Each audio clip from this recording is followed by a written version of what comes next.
Welcome back friends. मैं धनंजय कुमार आपका स्वागत करता हूं आपके अपने YouTube channel edu to India में। आज मैं फिजिक्स का एक इम्पॉर्टेंट चैप्टर स्टार्ट करने जा रहा हूं जो है इलेक्ट्रोस्टैटिक्स। बहुत सारे बच्चों को इसमें प्रॉब्लम होती है, इसलिए मैंने ये टॉपिक स्टार्ट किया हूं। सबसे पहले इसमें हम पढ़ेंगे इलेक्ट्रिक चार्ज। इलेक्ट्रिक चार्ज क्या है? इलेक्ट्रिक चार्ज होता है किसी भी मैटर का प्रॉपर्टी होता है जो रिस्पॉन्सिबल होता है इलेक्ट्रिक और magnetic field effect, electric and magnetic effect के लिए। It is a property of matter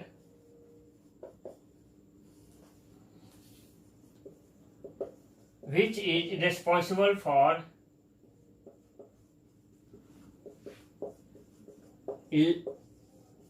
electric and magnetic effect.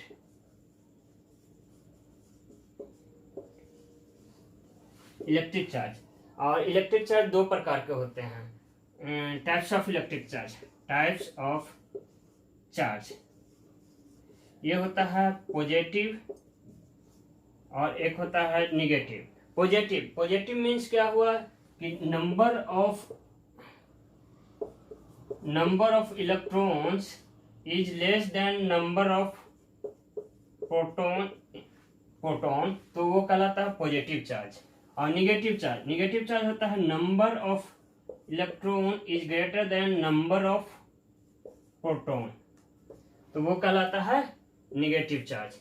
जैसे अगर मान लीजिए इसमें है, एग्जांपल के लिए इसमें है, अगर इलेक्ट्रॉन की संख्या, नंबर ऑफ इलेक्ट्रॉन है 10 इलेक्ट्रॉन है और प्रोटॉन है 20 प्रोटॉन है, तो बोला जाएगा कि ये पॉजिटिव चार्ज है। जैसे इसमें है 5 इलेक्ट्रॉन और 2 प्रोटॉन, तो इसमें नंबर ऑफ इलेक्ट्रॉन ज़्यादा है तो ये नेगेटिव चार्ज कहलाएगा। जैसे सोडियम प्लस मीन्स हुआ कि सोडियम में 10 इलेक्ट्रॉन है और 11 प्रोटॉन है। जैसे क्लोरीन माइनस मीन्स इलेक्ट्रॉन की संख्या इसमें 18 हो गया और प्रोटॉन की संख्या इसमें 17 हो गया, इसलिए एक चार्ज हो गया। अब इसके बाद हम पढ़ेंगे इसका unit of charge.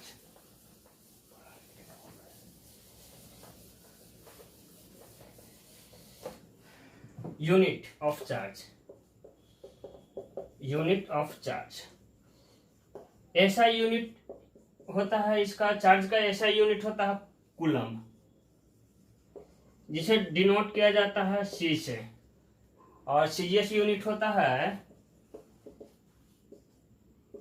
Electrostatic unit, जिसे डिनोट किया जाता है ESU। एक कूलम बराबर 3 × 10⁹ ESU।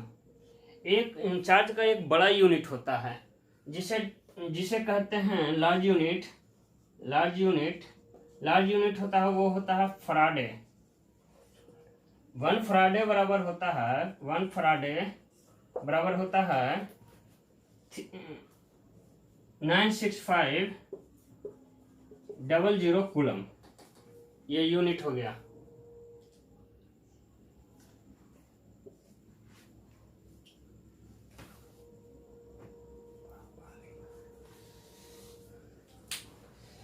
अब हम आगे चलते हैं, ये यूनिट हो गया। इसके बाद हम इसका पढ़ेंगे डायमेंशन। चार्ज का डायमेंशन क्या होता है? डायमेंशन नेक्स्ट चैप्टर में हम पढ़ेंगे इलेक्ट्रिकल, जिसमें फार्मूला होता है Q = IT, मीन्स चार्ज बराबर होता है करंट इनटू टाइम। इसलिए इसका करंट का डायमेंशन होता है A से डिनोट किया जाता है, और इसमें पावर हो जाएगा 1।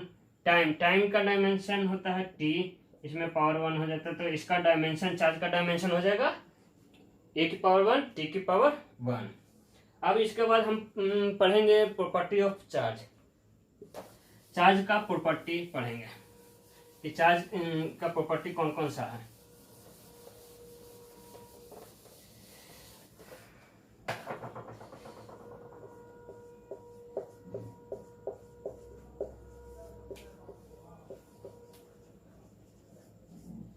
सबसे पहला प्रॉपर्टी है, यह एक स्केलर क्वांटिटी होता है। Scalar quantity, scalar quantity means इसमें सिर्फ मैग्नीट्यूड होता है, जैसे 10 कूलम, 20 कूलम etc। इसमें डायरेक्शन नहीं होता है, इसलिए इसको हम स्केलर क्वांटिटी कहते हैं। दूसरा यह होता है ट्रांसफरेबल होता है, transferable from one body to another. ये हम एक बॉडी से दूसरे बॉडी में ट्रांसफर कर सकते हैं। फिर तीसरा प्रॉपर्टी होता है क्वांटाइज्ड मीन्स Q बराबर NE, मतलब टोटल चार्ज बराबर होता है नंबर ऑफ एंटिटीज इनटू उस पे जितना चार्ज है। तो E का वैल्यू होता है 1.6 इंटू 10⁻⁻19 कूलम। जैसे अगर किसी भी बॉडी मैटर में 10 प्रोटॉन है, इसका मतलब क्या हुआ, टोटल चार्ज हो जाएगा Q बराबर 10 इंटू 1.6 इंटू 10⁻⁻19 कूलम। ये N हो गया नंबर ऑफ एंटिटीज और ये E का वैल्यू हो गया, तो इससे हो जाएगा ये टोटल चार्ज निकल जाएगा। अब तीसरा अगला प्रॉपर्टी होता है चार्ज इनवेरिएंट होता है। इनवेरिएंट मीन्स ये कांस्टेंट होता है, ये फ्रेम ऑफ रेफरेंस पे डिपेंड नहीं करता है, ये कांस्टेंट होता है, ये does not depend on frame of reference. फिर अगला प्रॉपर्टी हम करेंगे पांचवा प्रॉपर्टी कि लाइक चार्ज, लाइक मतलब एक जैसा, लाइक चार्ज रिपेल करता है और अनलाइक चार्ज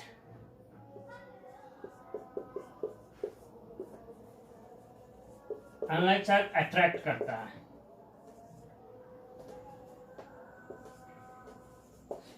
मीन्स अगर कोई चार्ज पॉजिटिव चार्ज है, ये दोनों एक दूसरे को रिपेल करेंगे।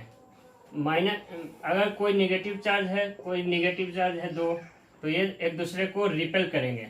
लेकिन अगर एक पॉजिटिव हो गया एक निगेटिव हो गया, तो ये एक दूसरे को अट्रैक्ट करेंगे, ये अपनी तरफ ये अपनी तरफ। यही होता है, लाइक चार्ज रिपेल करता है, अनलाइक चार्ज अट्रैक्ट करता है। फिर अगला प्रॉपर्टी होता है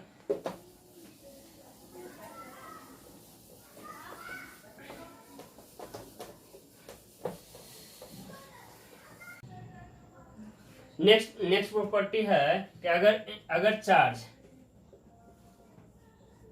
रेस्ट में रहा तो इलेक्ट्रिक फील्ड जनरेट करेगा, अगर मूव किया तो इलेक्ट्रिक फील्ड के साथ साथ मैग्नेटिक फील्ड भी जनरेट करेगा। ये डिनोट करने का है, इलेक्ट्रिक फील्ड को E से, मैग्नेटिक फील्ड को B से। अगर एक्सेलरेट करेगा तो ये इलेक्ट्रिक फील्ड, मैग्नेटिक फील्ड और इलेक्ट्रोमैग्नेटिक वेव जनरेट करता है। ये हो गया, ये सब प्रॉपर्टी हो गया। सबसे पहले क्या था कि ये एक स्केलर क्वांटिटी होता है, इसको हम, ये एक ट्रांसफरेबल होता है। तीसरा होता है क्वांटाइज्ड होता है। चौथा होता है कि इनवेरिएंट होता है। पांचवा होता है कि लाइक रिपेल करता है, अनलाइक अट्रैक्ट करता है। छठा हो गया कि ये रेस्ट में रहा तो इलेक्ट्रिक फील्ड, मूव किया तो इलेक्ट्रिक फील्ड और मैग्नेटिक फील्ड जनरेट करेगा, और एक्सेलरेट किया तो इलेक्ट्रिक फील्ड, मैग्नेटिक फील्ड और इलेक्ट्रोमैग्नेटिक वेव जनरेट करता है। अब आगे पढ़ते हैं।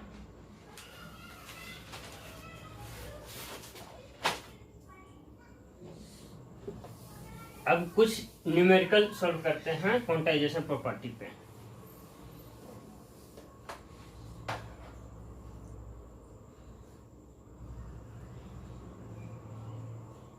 जैसे एक न्यूमेरिकल है, जैसे इनिशियल में कोई बॉडी है जिसपे 5 कूलम चार्ज है, इसमें से हम इलेक्ट्रॉन निकाल दिए हैं, रिलीज कर दिए हैं 10⁻⁻19 इलेक्ट्रॉन को हम निकाल दिए हैं, रिलीज कर दिए हैं। तो निकालना है फाइनल चार्ज कितना होगा। तो सबसे पहले इनिशियल कितना था, क्यू इनिशियल है 5 कूलम। हम टोटल चार्ज निकाले हैं, तो चार्ज इलेक्ट्रॉन अगर निकलेगा तो क्या होगा, पॉजिटिव चार्ज। तो हम जो रिलीज किए हैं तो चार्ज, नया चार्ज जो होगा वो कितना होगा, क्यू बराबर एन ई। एन का वैल्यू क्या है 10⁻⁻19 इंटू ई का वैल्यू होता है 1.6 इंटू 10⁻⁻19 कूलम। तो इससे वैल्यू आ जाएगा क्यू, जो दूसरा चार्ज होगा वो वैल्यू हो जाएगा 1.6, क्योंकि ये और ये कट जाएगा 1.6। अब क्योंकि ये इलेक्ट्रॉन निकला है तो इस पे चार्ज पॉजिटिव आएगा। तो फाइनल चार्ज होगा इनिशियल चार्ज प्लस जो बॉडी पे चार्ज हुआ है, चार्ज बढ़ा है इलेक्ट्रॉन निकलने के कारण 1.6 बराबर टोटल चार्ज हो जाएगा 6.6 कूलम। समझ में आया होगा। अब एक और क्वेश्चन लेते हैं, एक और क्वेश्चन लेते हैं। एक बॉडी है जिस पे चार्ज है -10 कूलम, इसमें से हम इलेक्ट्रॉन निकाल दिए हैं 3 इंटू 10⁻⁻19 इलेक्ट्रॉन हम निकाल दिए हैं। तो बताना फाइनल चार्ज कितना होगा, फाइनल चार्ज फाइंड करना है। तो सबसे पहले इनिशियल है, अब हमको इलेक्ट्रॉन निकला है तो कितना पॉजिटिव चार्ज आएगा, तो हम नया चार्ज पॉजिटिव चार्ज कितना हो जाएगा एन ई। एन का वैल्यू क्या है 3 इंटू 10⁻⁻19 और ई का वैल्यू है होता है 1.6 इंटू 10⁻⁻19 कूलम। क्योंकि इलेक्ट्रॉन निकला है बॉडी से तो हो जाएगा प्लस चार्ज, तो ये प्लस में आएगा। तो इसका ये तो कट गया, ये वैल्यू हो जाएगा 4.8 कूलम और ये हो गया। तो अब हम क्या करेंगे, फाइनल चार्ज क्यू फाइनल क्या हो जाएगा, इनिशियल कितना था -10 कूलम प्लस चार्ज कितना आया इलेक्ट्रॉन निकलने के कारण 4.8 कूलम। तो टोटल चार्ज कितना बच गया इस पे फाइनल, तो ये हो जाएगा 5.2 कूलम माइनस में हो गया।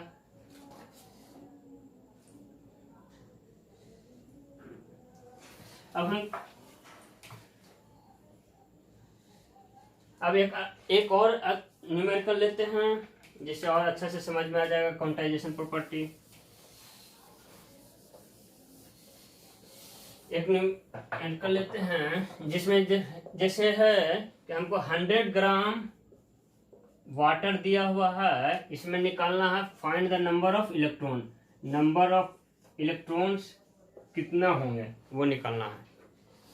तो सबसे पहले कोई भी ये दिया हुआ है तो क्या करेंगे, सबसे पहले इसका मोल निकालेंगे। तो मोल बराबर क्या होता है, weight upon molecular weight. Weight कितना दिया हुआ है 100 ग्राम। मॉलिक्यूलर वेट H2O का कितना होता है, तो 16 2 18 ग्राम। तो इससे वैल्यू आ जाएगा 50/9 मोल। एक मोल बराबर हम जानते हैं, एक मोल बराबर हो जाएगा 6.02 इंटू 10⁻23। इसमें मॉलिक्यूल हो जाएगा, मॉलिक्यूल्स हो गया। अब एक मॉलिक्यूल्स में कितना इलेक्ट्रॉन है, जो H2O का मॉलिक्यूल्स है उसमें कितना इलेक्ट्रॉन है, तो हाइड्रोजन में एक होता है तो 2 हाइड्रोजन है तो दो इलेक्ट्रॉन हो गया, और ऑक्सीजन में 8 इलेक्ट्रॉन हो गया। तो टोटल इलेक्ट्रॉन हो जाएगा 2 × 1 + 8 × 1, टोटल इलेक्ट्रॉन हो जाएगा एक मॉलिक्यूल में 10 इलेक्ट्रॉन। तो number of number of electrons in 100 gram water में कितना हो जाएगा, तो 6.02 इंटू 10⁻23 50 बाई 9 इंटू इतना इंटू एक इतना मोलिक्यूल हुआ तो फिर एक मोलिक्यूल में 10 इलेक्ट्रॉन, तो टोटल इलेक्ट्रॉन इतना आ जाएगा। तो सॉल्व कर देंगे तो इससे निकल जाएगा नंबर ऑफ इलेक्ट्रॉन। यहां तक तो समझ में आ गया होगा, उतार लीजिए।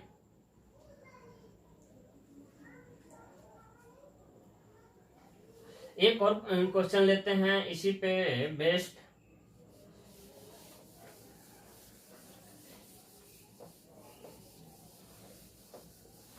एक और क्वेश्चन लेते हैं। जैसे दिया हुआ है कि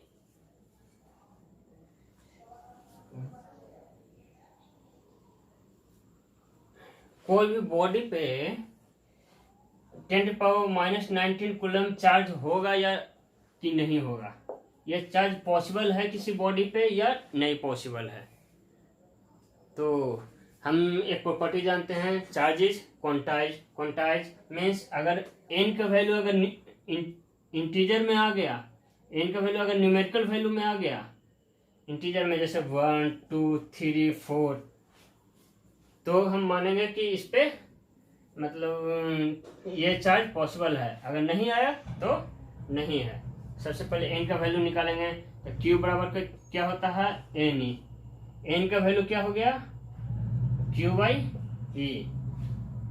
तो q का वैल्यू क्या दिया हुआ है, 10⁻⁻19 कूलम है, अपॉन e का वैल्यू हम जानते हैं 1.6 इंटू 10⁻⁻19 कूलम। अब वैल्यू काटेंगे, यहाँ से कटा तो 10 हो गया, तो ये आ जाएगा 5/8। तो ये एक नंबर में नहीं आया, ये फ्रैक्शन में आ गया। तो फ्रैक्शन में आ गया इसलिए ये मतलब पॉसिबल नहीं है ये चार्ज। अगर जैसे एक होता जैसे 3.2 इंटू 10⁻⁻19 कूलम है, चार्ज है किसी बॉडी पे, तो हम मानेंगे कि ये पॉसिबल है या नहीं है। तो हम चेक करेंगे, तो q/e से डिवाइड दे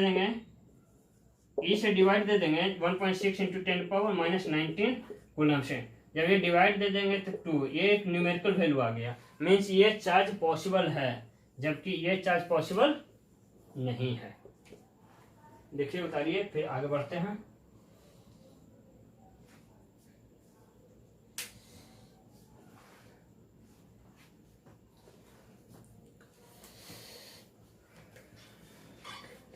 अब आगे पढ़ेंगे कंडक्टर और इंसुलेटर के बारे में।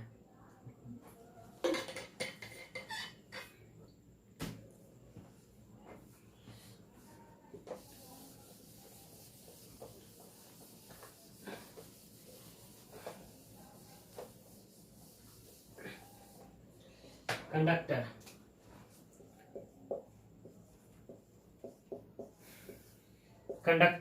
कंडक्टर क्या होता है? कंडक्टर ऐसा मैटर है जिसमें इलेक्ट्रॉन होता है जो फ्री टू मूव होता है। फ्री टू मूव मीन्स वो उसके अंदर मूव कर सकता है, जैसे इलेक्ट्रॉन है जो मूव कर सकता है, तो वो कंडक्टर कहलाता है। जबकि इंसुलेटर होता है कि मतलब उतना अच्छा से फ्री मूव नहीं करता है, इसमें रिस्ट्रिक्शन होता है। मूवमेंट ऑफ चार्ज अलाउ नहीं होता, not allow movement of electron, तो वो होता है इंसुलेटर। अगर अलाउ रहेगा, फ्री टू मूव करेगा, तो वो होता है कंडक्टर। ये दोनों समझ में आ गया होगा, बहुत सिंपल है। अब होता है अब हम चार्जिंग के बहुत सारे मेथड से हम किसी भी बॉडी को चार्ज करते हैं। तो हम देखेंगे एक मेथड ऑफ चार्जिंग, किसी भी बॉडी को चार्ज करने का कितना मेथड है।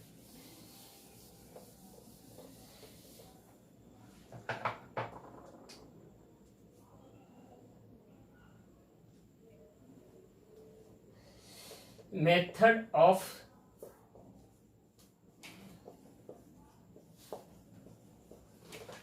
Charging, method of charging, charging का मेथड। सबसे पहला मेथड होता है फ्रिक्शन।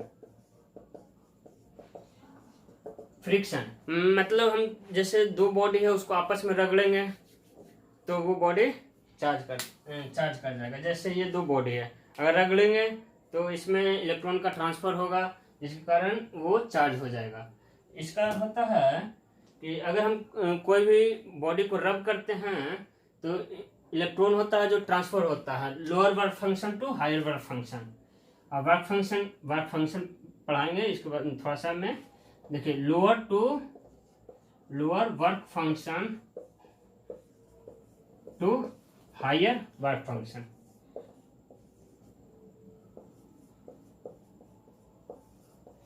मीन्स चार्ज ट्रांसफर होता है lower to higher, charge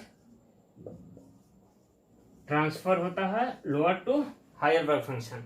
work function क्या होता है सबसे इंपॉर्टेंट, वर्क फंक्शन होता है कि मिनिमम एनर्जी, कि हम कितना एनर्जी दें कि इलेक्ट्रॉन सरफेस छोड़ दे। जैसे ये कोई सरफेस है जिसपे इलेक्ट्रॉन है अटैच है,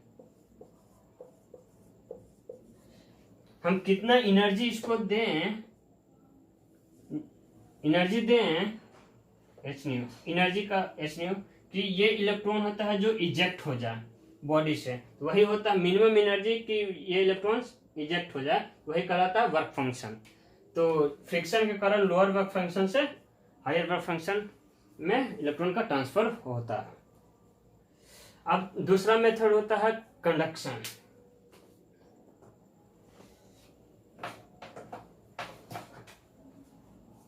कंडक्शन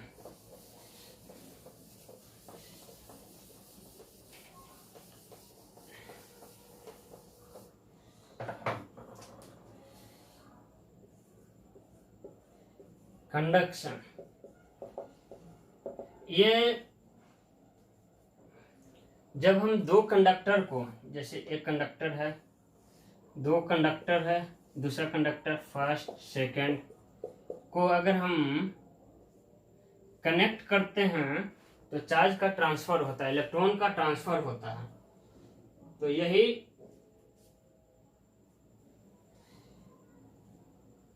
चार्ज का ट्रांसफर होता है।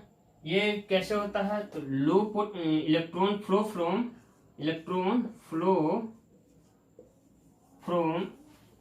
लो पोटेंशियल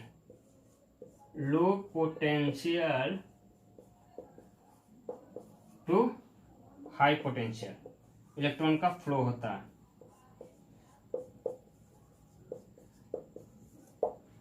समझ में आया? अब electron flow from low potential क्या होता है, यही इसी चैप्टर में हम बाद में पढ़ेंगे। अब एक पोटेंशियल का फार्मूला होता है KQ/R। किसी भी स्फेरिकल सरफेस के कारण पोटेंशियल का फार्मूला होता है KQ/R। इसमें क्या होता है, जब ये इलेक्ट्रॉन तब तक फ्लो करता है जब तक कि दोनों का पोटेंशियल सेम ना हो जाए। जैसे मान लेते हैं इसका पोटेंशियल, जैसे इसका रेडियस है R1, चार्ज है Q1, इसका रेडियस है R2, चार्ज है Q2। तो इलेक्ट्रॉन का ट्रांसफर होगा कब तक होगा, जब तक कि दोनों का पोटेंशियल बराबर ना हो जाए। तो पोटेंशियल V1 बराबर V2 हो जाएगा। तो V1 का वैल्यू क्या हो जाएगा, KQ1/R1 इक्वल टू KQ2/R2। के कट गया तो यहाँ से आ जाएगा Q1/R1 बराबर हो जाएगा Q2/R2। यहाँ से हो जाएगा Q2 बराबर R1/R2। यहाँ से निकला।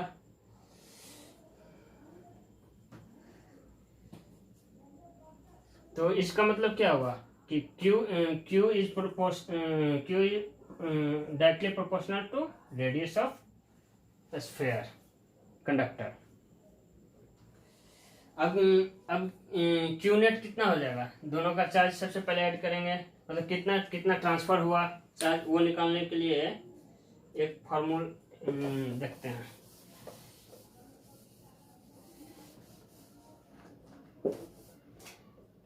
क्या आ गया, Q is proportional to directly proportional to R। तो Q1 का वैल्यू कितना हो जाएगा, Q नेट, Q नेट बराबर क्या हो जाएगा, initial charge plus final charge, इन दोनों का चार्ज को ऐड कर दिए।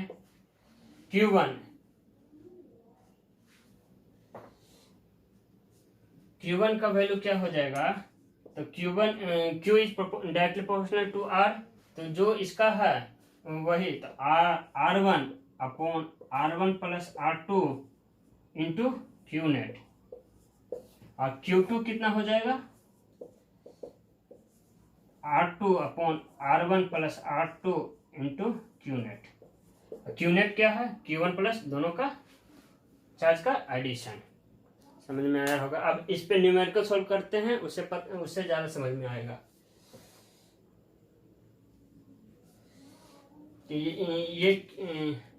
ये फाइनल चार्ज हो जाएगा, और ये कि इलेक्ट्रॉन का ट्रांसफर होने के बाद कितना चार्ज ये फाइनल बचा है। अब हमको न्यूमेरिकल इस पे सॉल्व करते हैं तो ज़्यादा समझ में आएगा। ठीक है, नोट कर लीजिए।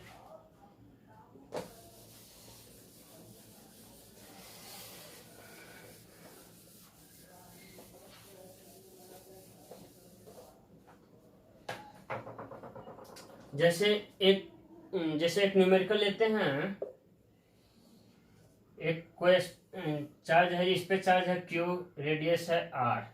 एक दूसरा कंडक्टर है जिस पे चार्ज है 0 और रेडियस है 2R। दोनों को कनेक्ट किए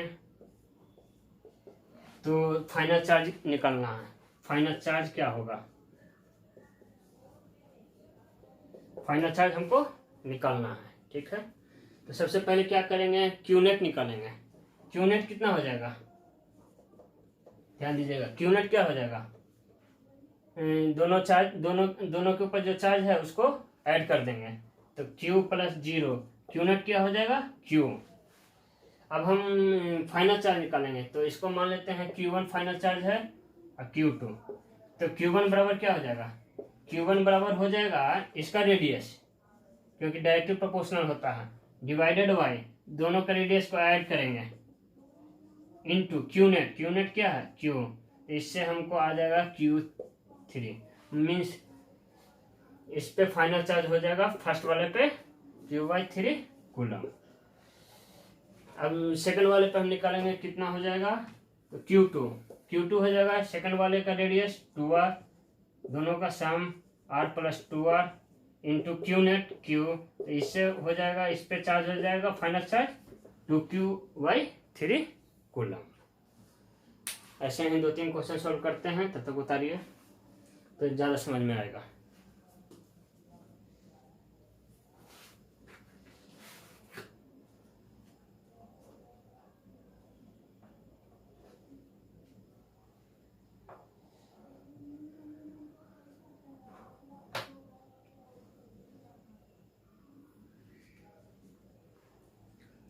नेक्स्ट क्वेश्चन,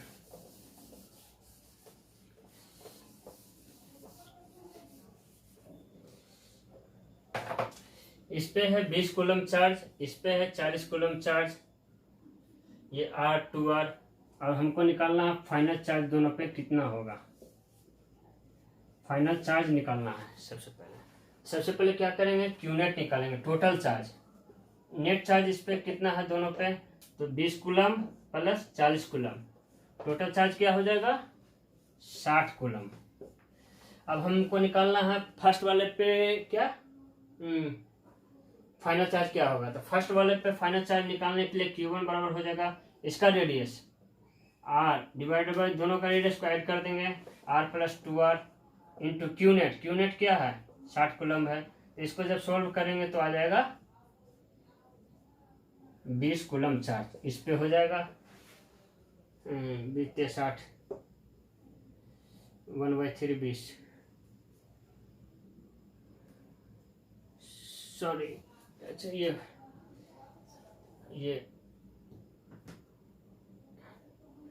इस पे पोटेंशियल दोनों का सेम हो जाएगा, इसलिए ट्रांसफर नहीं होगा। इसको ले लेते हैं 10, इसको ले लेते हैं 50। अब ये करते हैं 10 हो जाएगा, क्योंकि अगर इसको 20 और आर करते हैं, 40 और आर करते हैं, तो दोनों का पोटेंशियल सेम हो जाता है, तो चार्ज का ट्रांसफर नहीं होता, इसलिए दोनों को न्यूमेरिकल वैल्यू हम चेंज कर देंगे। तो दोनों का न्यूमेरिकल वैल्यू चेंज किए तो फिर इस पे आ जाएगा, मतलब 10 कूलम से चार्ज कूलम, मतलब इस पे 10 कूलम चार्ज इस पे ट्रांसफर हुआ, तो इसका 10 कूलम चार्ज कम होगा। तो Q2 निकालेंगे, या तो टोटल नेट चार्ज में से माइनस कर दीजिए, या फिर वो फार्मूला लगा दीजिए, तो भी दोनों का सेम आएगा, क्योंकि चार्ज नेट चार्ज हमेशा बराबर रहेगा, क्योंकि चार्ज का एक प्रॉपर्टी होता है, चार्ज को ना तो डिस्ट्रॉय किया जाता है ना ही तो बनाया जाता है, सिर्फ इसको एक ट्रांसफर किया जाता है। इतना तक समझ में आ गया? उतार लीजिए।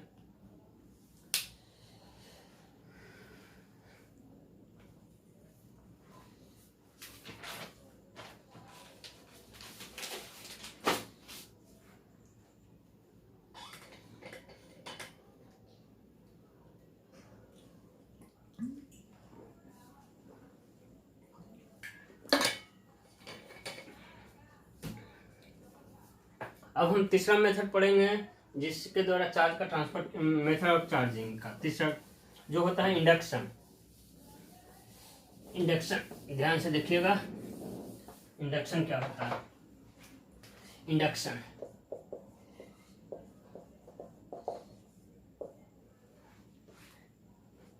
जैसे कोई रड है जिसपे पॉजिटिव चार्ज है, एक कोई न्यूट्रल बॉडी है। Neutral body means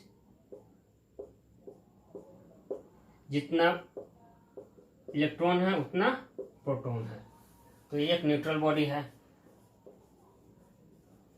neutral body ये होता है एक पॉजिटिव चार्ज रड, ये रड है, पॉजिटिव चार्ज रड है। अब दोनों को हम कांटेक्ट में लाते हैं, मतलब हल्का कांटेक्ट, पूरा कांटेक्ट नहीं करते हैं, हल्का दूर रखते हैं, तो क्या होता है,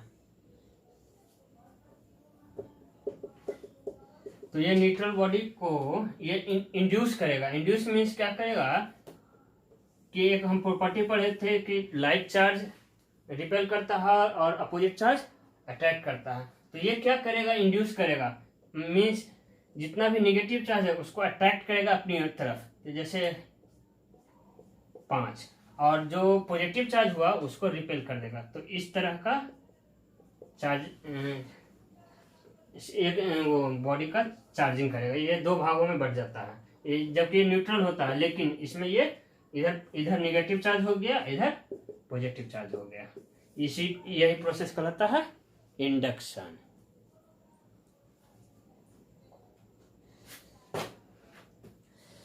अब चलते हैं, ये तो अभी थ्योरी था, ये बेसिक था जो आना चाहिए था। अब चलते हैं, अब मेन टॉपिक स्टार्ट होता है कूलम्स लॉ। कूलम्स लॉ क्या होता है, कूलम्स लॉ क्या होता है, कूलम्स लॉ पढ़ेंगे, जो अब बहुत अच्छा टॉपिक स्टार्ट होगा, जो बहुत ही इम्पोर्टेंट है।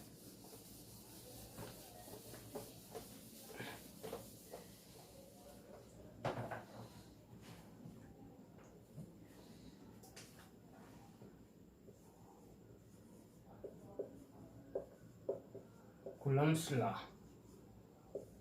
जैसे दो चार्ज है, मान लीजिए ये चार्ज है Q1, ये चार्ज है Q2, बीच r डिस्टेंस के अपार्ट में रखा हुआ है। तो कूलम्स लॉ क्या कहता है कि ये इसको इस पे फोर्स लगाएगा F21, दूसरे पे पहले के द्वारा ये इस पे फोर्स लगाएगा, और ये जो ये फोर्स होगा यो न्यूमेरिकली दोनों का वैल्यू सेम होगा। F12 बराबर होता है F21, जो होता है F के बराबर, दोनों वैल्यू सेम होता है। ये क्या होता है, जो ये जो इन दोनों के बीच चार्ज के बीच में फोर्स लगा वो डायरेक्टली प्रोपोर्शनल होता है दोनों के चार्ज के प्रोडक्ट के, डायरेक्टली प्रोपोर्शनल होता है प्रोडक्ट के। ये प्रॉपर्टी हो गया। फिर दूसरा हो गया कि फोर्स इनवर्सली प्रोपोर्शनल होता है direct square of distance between two charges. तो अब हम ये दोनों के बराबर हो जाएगा, तो फोर्स इज प्रोपोर्शनल टू क्या हो जाएगा, Q1 Q2 upon R square. Proportional है तो हटाएंगे तो प्रोपोर्शनली कांस्टेंट लगेगा, तो F बराबर हो जाएगा K Q1 Q2 upon R square. K क्या हो गया, तो ये हो जाता है Coulomb's constant. K is Coulomb constant. समझ में आया होगा। अब हम के हो गया, के का एक वैल्यू होता है, न्यूमेरिकल वैल्यू होता है, तो के को हम के बराबर होता है 9 into 10⁹ newton metre square upon coulomb square. के का वैल्यू होता है। और इसको एक और तरह से डिनोट किया जाता है, के इक्वल टू होता है 1/4 पाई एप्सिलॉन नॉट। ठीक है, ये हो गया। ये जो फॉर्मूला है वो पॉइंट चार्ज के लिए है, ये दोनों पॉइंट चार्ज होगा तब ये फॉर्मूला यूज होगा, पॉइंट चार्ज के लिए। अब इस पे हम एक दो क्वेश्चन सोल्व कर देते हैं तो ज्यादा समझ में आएगा।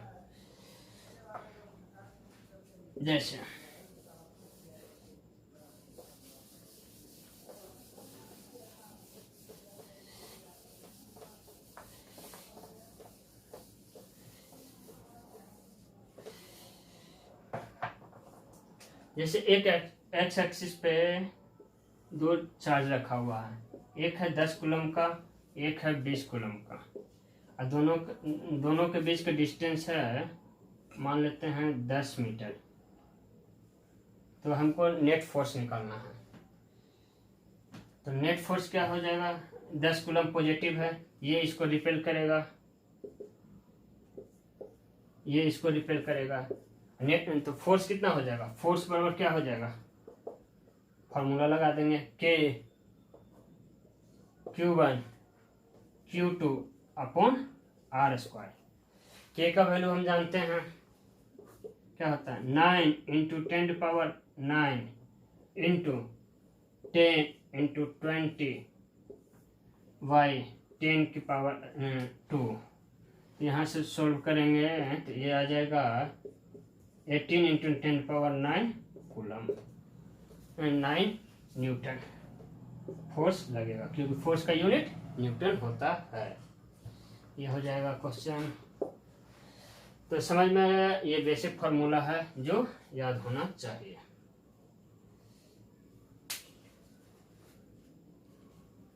अब इस पर 2-3 न्यूमेरिकल और करते हैं तो ज़्यादा समझ में आएगा। अब जो न्यूमेरिकल आएगा जो हाई लेवल का, ये तो बेसिक हुआ, आप थोड़ा सा हार्ड करेंगे न्यूमेरिकल।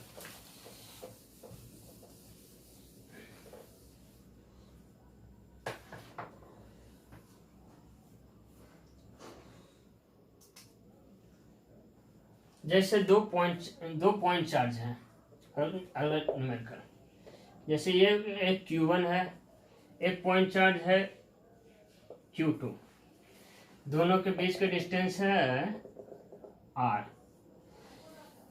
अब बोला जा रहा है कि एक नया पॉइंट चार्ज हम रखते हैं कहीं पे, मान लेते हैं यहाँ पे कहीं पे पॉइंट चार्ज रखते हैं Q, तो मतलब कितना डिस्टेंस Q1 से कितना डिस्टेंस पे रखें, ये डिस्टेंस निकालना है कि ये चार्ज इक्विलिब्रियम में रहे, ये है इक्विलिब्रियम में रहे इस पे चार्ज, ये डिस्टेंस निकालना है हमको। ठीक है, जरा सोचिए थोड़ा सा। तो हम सबसे इसमें क्या करेंगे, वही कूलम्ब्स लॉ का उपयोग करेंगे।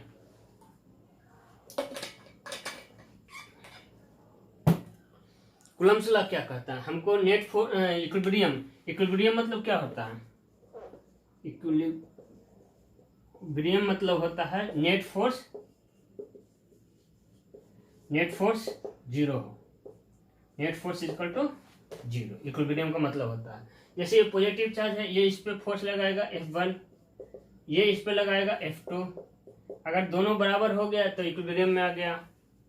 तो हम क्या करेंगे, सबसे पहले ये डिस्टेंस हम मान लेते हैं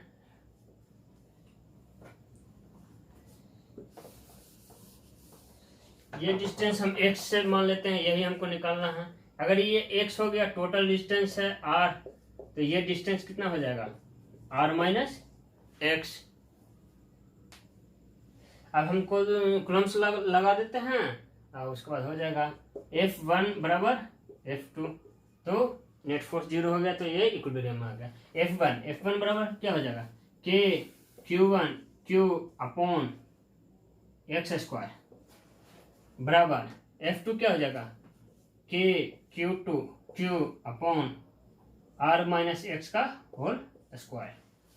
ठीक है, अब आगे चलते हैं। जैसे ये कट गया, सोल्व करते हैं। तो Q1 अपॉन Q2 बराबर x square upon R minus x का होल स्क्वायर। अब हम स्क्वायर हटाते हैं, क्या हो जाएगा? Root Q1 upon root Q2 बराबर क्या हो जाएगा? X upon R minus x. जब ये सोल्व करेंगे, जैसे सोल्व कर ही देते हैं, जैसे ये दोनों मल्टीप्लाई हुआ, R into root Q1 minus R into ये हो जाएगा रूट Q1 इंटू एक्स बराबर root Q2 into x. X का वैल्यू को एक तरफ ले आते हैं, तो एक्स का वैल्यू हो जाएगा root Q1 plus root Q2 into x बराबर हो जाएगा root Q1 into R. X का वैल्यू हो जाएगा root Q1 R upon root Q1 plus root Q2। यही एक्स का वैल्यू हमको निकालना था। समझ में आया होगा?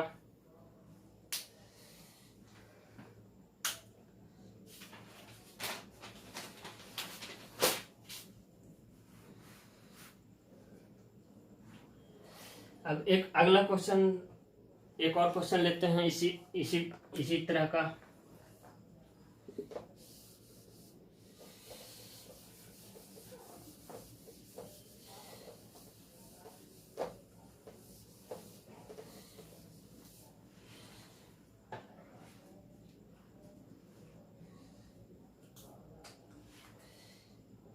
Q1 चार्ज है और ये है माइनस Q2, ये प्लस में है, ये माइनस में है। ये Q चार्ज को हमको इंट्रोड्यूस करना है कि इस पे फोर्स नेट ये इक्विलिब्रियम में रहे, तो हम कहाँ पे रखेंगे? तो हम मान लेते हैं, देखिए, और एक दिया हुआ है कि Q1 का वैल्यू कम है Q2 से, एक ये और दिया हुआ है। तो हम सबसे पहले अब इस क्वेश्चन में हम क्या करेंगे, ये देखेंगे। इधर देखिए इधर, जैसे अगर हम यहाँ पे मान लेते हैं हम इसको यहाँ रखेंगे, तो इस पर फोर्स किधर लगेगा? क्योंकि ये भी पॉजिटिव है, फोर्स इधर लगेगा। ये पॉजिटिव है, यहाँ रखेंगे तो ये इसको अटैक करेगा, तो दोनों फोर्स एक डायरेक्शन में लग गया, तो हम नहीं रख सकते हैं। यहाँ से यहाँ तक में हम नहीं रख सकते हैं। मान लीजिए हम यहाँ रखते हैं, तो क्या होगा? ये इसको रिपेल करेगा क्योंकि ये पॉजिटिव है, ये इसको अट्रैक्ट करेगा, तो यहाँ पे संभव हो सकता है।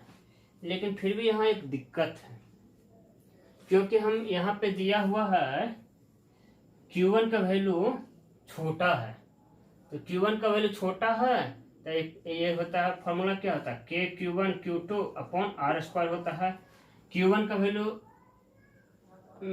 यहाँ पे रख दिए, तो Q1 का वैल्यू छोटा है, R1 का वैल्यू बड़ा है, तो ये जो फोर्स होगा F1 F2, तो इससे निकल जाएगा F1 का वैल्यू छोटा हो जाएगा F2 से, तो भी हम इक्विलिब्रियम में नहीं कर सकते हैं। तो एक ऑप्शन ये है कि यहाँ अगर हम चार्ज को रखें, मान लीजिए हम यहाँ चार्ज को रखते हैं, क्यू। तो F1 इसको रिपेल करेगा, F1 F2 इसको अट्रैक्ट करेगा। चूंकि Q1 का वैल्यू छोटा है, लेकिन R का वैल्यू, मान लीजिए ये डिस्टेंस x है, तो ये डिस्टेंस कम हो जाएगा तो इसको बैलेंस कर सकता है, तो ये संभव है। तो हम यहाँ पे एक नेट फोर्स लगा देंगे, F1 बराबर F2 इक्विलिब्रियम के लिए।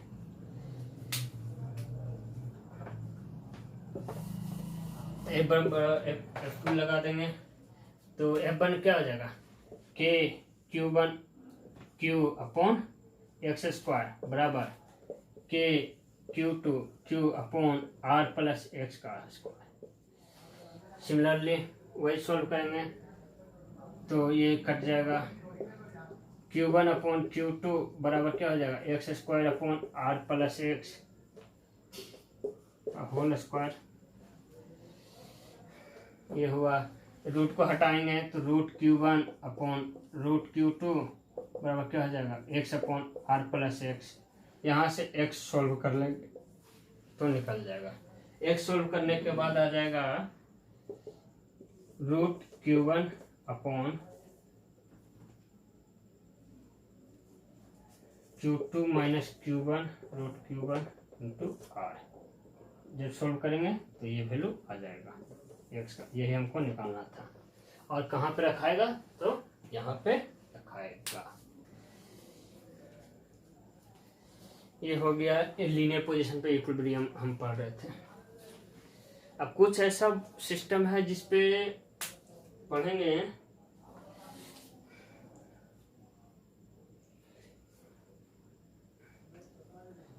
सिमेट्रिकली ज्योग्राफिकल पॉइंट, मतलब क्या हुआ इसका। अब आगे चलते हैं, उतार लिए होंगे।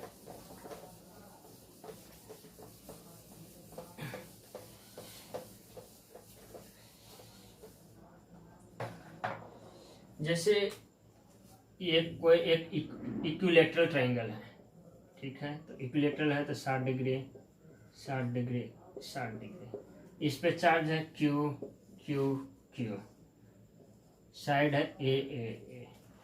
तो अगर हम सेंटर पे रखेंगे कोई चार्ज, कोई भी Q चार्ज, अगर Q0 रखें चार्ज, तो इस पे नेट फोर्स 0 होगा। ये सिमेट्री है, क्योंकि एक इसी तरह से हो जाएगा। और सिमेट्रिकल का एग्जांपल हो जाएगा, एक स्क्वायर है, उसके कॉर्नर पे चार्ज रखा हुआ है, तो भी अगर हम सेंटर पे कोई चार्ज रखेंगे Q0, तो भी इस पे नेट फोर्स 0 होगा, ये एक इक्विलिब्रियम में रहेगा। ये सिमेट्रिकल प्रॉपर्टी के कारण भी बहुत सारे ये चार्ज इक्विलिब्रियम में है। अब इसके बाद हम पढ़ेंगे सस्पेंडेड चार्ज। जो सस्पेंडेड है वो इक्विलिब्रियम में कैसे है। जैसे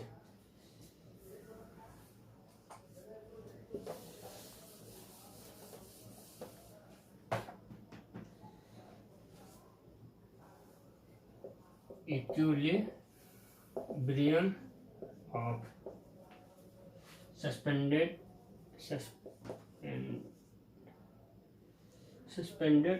पॉइंट चार्ज।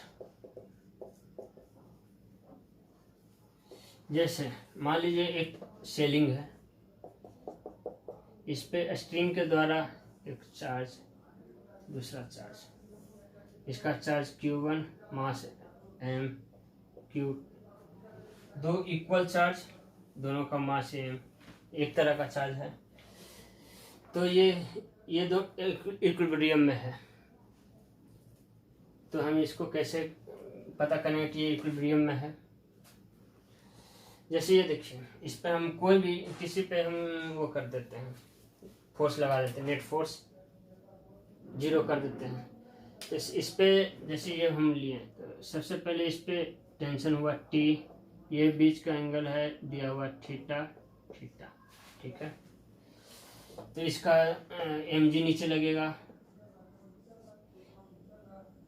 T टी, ये हो जाएगा, ये थीटा है तो ये थीटा हो जाएगा, तो ये हो जाएगा T cos theta T sine theta. अब ये दोनों ये इस पे कोलम्बिक फोर्स लगाएगा, इलेक्ट्रिक फोर्स इधर लगेगा। चूंकि ये सिस्टम इक्विलिब्रियम में है तो नेट फोर्स हमको 0 करना है।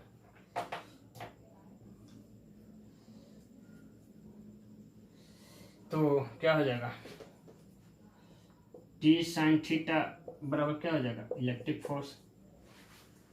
टी कॉस थीटा बराबर क्या हो जाएगा, एम जी। दोनों का हम डिवाइड दे देते हैं, तो क्या होगा, tan थीटा बराबर क्या हो जाएगा, F E upon M G. ठीक है। अगर थीटा स्मॉल हुआ, इफ थीटा इज स्मॉल,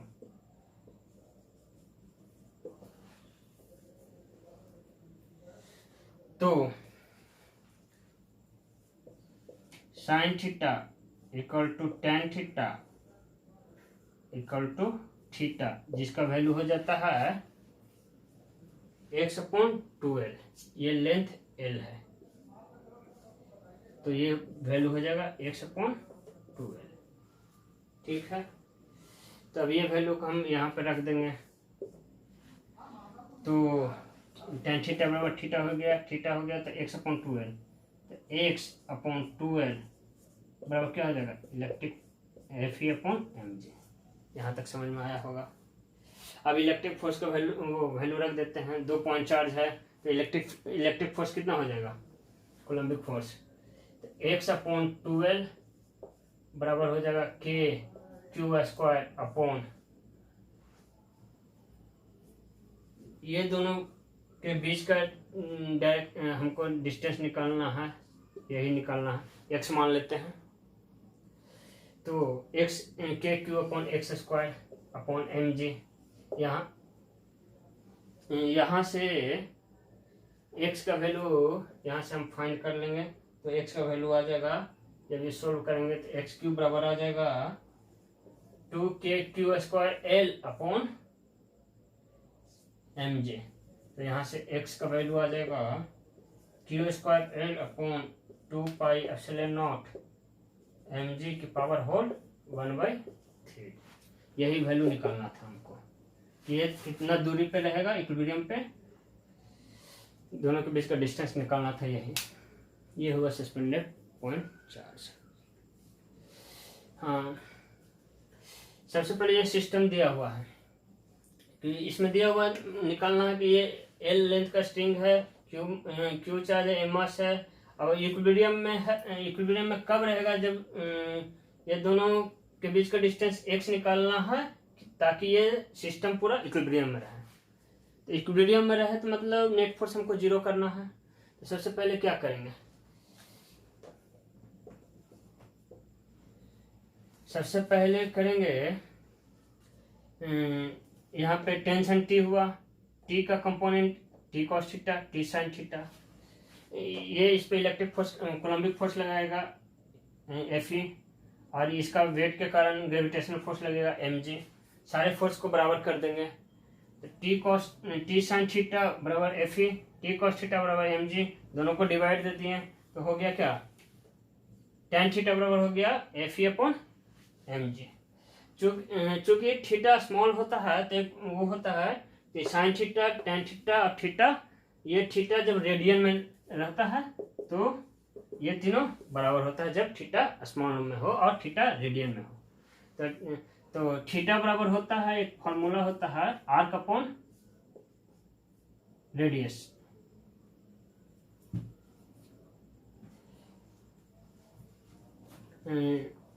ये थीटा बराबर होता है आर्क अपॉन रेडियस, तो इसी से ये आ गया x/2l।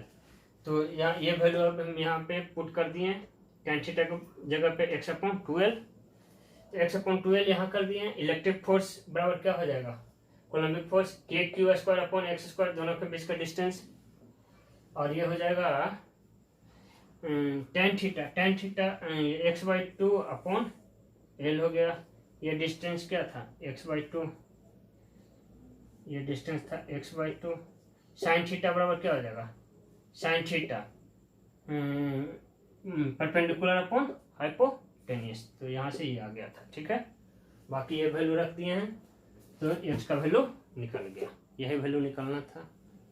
उम्मीद करते हैं समझ में आ गया होगा। अब आगे करते हैं, तो तब उतार लीजिए।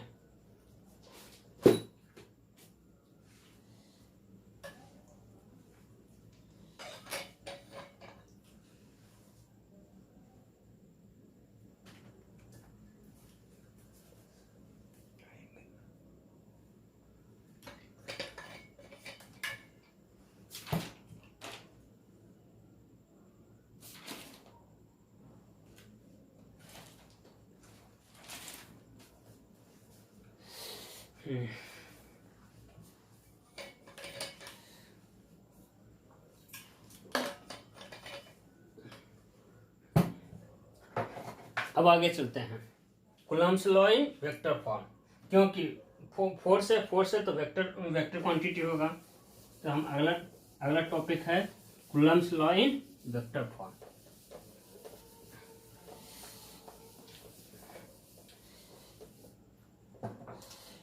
जैसे ये कोई चार्ज है Q1, ये चार्ज है Q2, ये frame of reference position vector, Q1 का पोजीशन वेक्टर है R1, ये है R2,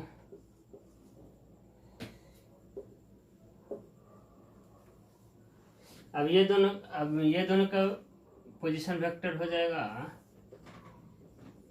ये R निकालेंगे तो R हो जाएगा R2 R वेक्टर, ये बराबर हो जाएगा R2 vector minus R1 vector. ठीक है, समझ में आया। अब हमको निकालना है, तो अब हम कूलम्ब्स लॉ का फार्मूला क्या होता है, के Q1 Q2 अपॉन बीच का डिस्टेंस का R मैग्नीट्यूड का स्क्वायर। अगर हमको वेक्टर फॉर्म में करना है फोर्स, तो वेक्टर फॉर्म में करना, वेक्टर क्या होता है, वेक्टर में होता है मैग्नीट्यूड और डायरेक्शन। मैग्नीट्यूड ये हो गया, अब इसका एक हम डायरेक्शन दे देते हैं, आर वेक्टर हम दे देते हैं आर कैप। यूनिट वेक्टर से अगर हम मल्टीप्लाई कर देंगे तो एक वेक्टर क्वांटिटी में बदल जाएगा, तो इसको हम आर कैप से मल्टीप्लाई कर दिए, तो ये एक वेक्टर फॉर्म में बदल गया। ठीक है, आर कैप से मल्टीप्लाई कर दिए।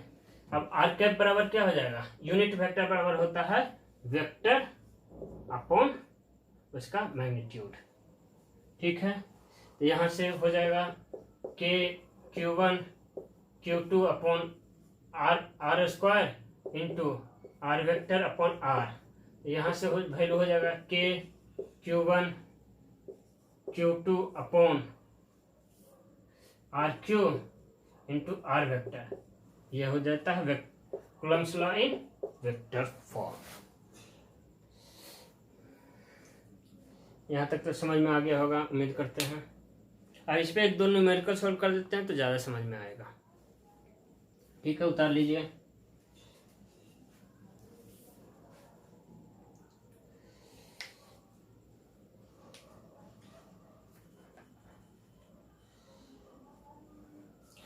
जैसे अब न्यूमेरिकल एक दो सॉल्व करते हैं।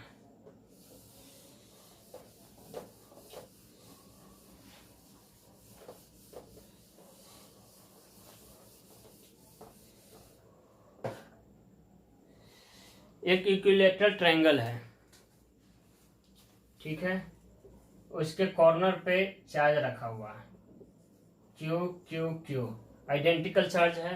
अब हमको निकालना है किसी पे भी, किसी दो के द्वारा इस पे नेट फोर्स, जैसे इसके द्वारा इन दोनों के द्वारा नेट फोर्स कितना लगेगा इस पे फोर्स, तो हम कैसे निकालेंगे। तो हमको निकालना है इस पॉइंट पे नेट फोर्स कितना लगेगा, यही है दोनों के बीच का डिस्टेंस है A M A, equilateral triangle है। तो कैसे निकलेंगे, तो सबसे पहले हम क्या करेंगे, दोनों को अलग अलग, इसके द्वारा इस पे कितना फोर्स लग जाएगा वो निकाल लेंगे, इसके द्वारा इस पे कितना फोर्स लगेगा वो निकाल लेंगे, और दोनों को वेक्टर सम कर देंगे तो हमको निकल जाएगा। जैसे इसके द्वारा हम इस पर फोर्स लगेगा, इधर मान लेते हैं इसके द्वारा F1 फोर्स लगा, इसके द्वारा लगेगा F2। चूंकि ये आइडेंटिकल सिस्टम है तो F1 बराबर F2 हो जाएगा, बराबर F हम मान लेते हैं क्योंकि आइडेंटिकल सिस्टम है, क्योंकि K Q square upon A square दोनों के द्वारा आएगा। ठीक है, अब ये इक्विलेटरल एंगल है तो बीच का एंगल कितना हो जाएगा 60 डिग्री, और ये हम जानते हैं अगर ये 60 है तो ये भी 60 हो जाएगा।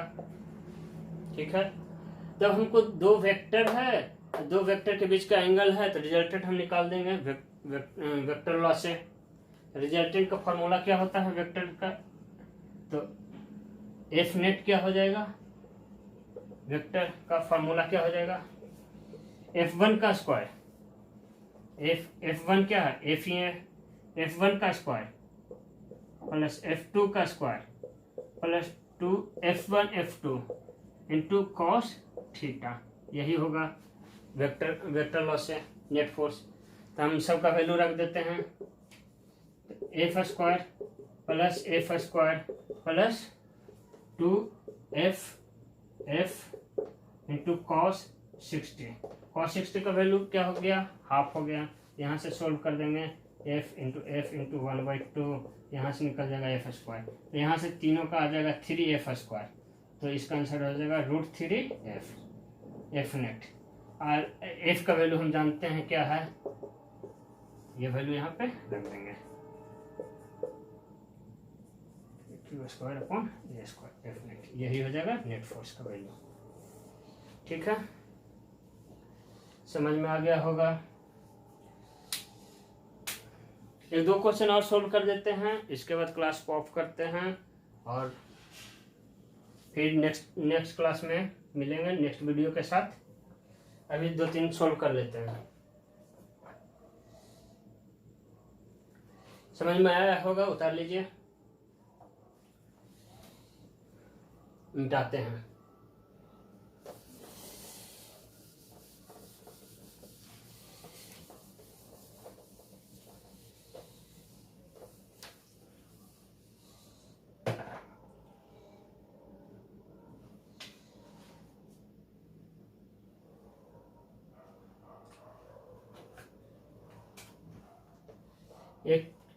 एक Q है, एक यहाँ पे Q है, दो चार्ज है, बीच का डिस्टेंस A है और यहाँ पे है। हमको निकालना है इस पे इन दोनों के वजह से कितना फोर्स लगेगा, F नेट इस पे कितना लगेगा जो निकालना है। तो वही फिर कूलम्ब्स लॉ वेक्टर फॉर्म में यूज कर लेते हैं। सबसे पहले इसके द्वारा कितना फोर्स लगा, इसके द्वारा कितना फोर्स लगा, और दोनों को वेक्टर सम कर देंगे। थोड़ा सोचिए क्या होगा इसमें। इसके द्वारा हम मान लेते हैं इधर F1 फोर्स लगेगा, इसके द्वारा F2 फोर्स लगेगा। चूंकि ये एंगल 90 डिग्री है तो ये भी 90 डिग्री हो जाएगा। तो हम दोनों का रिजल्टेंट निकाल देंगे। दो वेक्टर जिसका बीच का एंगल 90 डिग्री हो तो उसका रिजल्टेंट क्या हो जाएगा, तो रिजल्टेंट एफ नेट क्या हो। सिस्टम आइडेंटिकल है तो दोनों फोर्स बराबर होंगे। तो एफ नेट अगर राइट एंगल पे है तो F1 square plus F2 square हो जाएगा।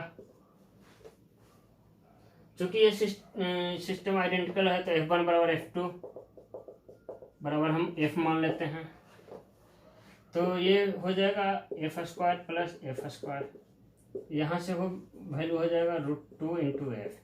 एफ का वैल्यू क्या हो जाएगा, एफ हो जाएगा वही कूलम्ब्स लॉ लगाएंगे के Q1 Q2 इंटू डिस्टेंस, तो ये हो जाएगा एफ का वैल्यू हो जाएगा के Q square upon A square, जो एफ नेट का वैल्यू हो जाएगा।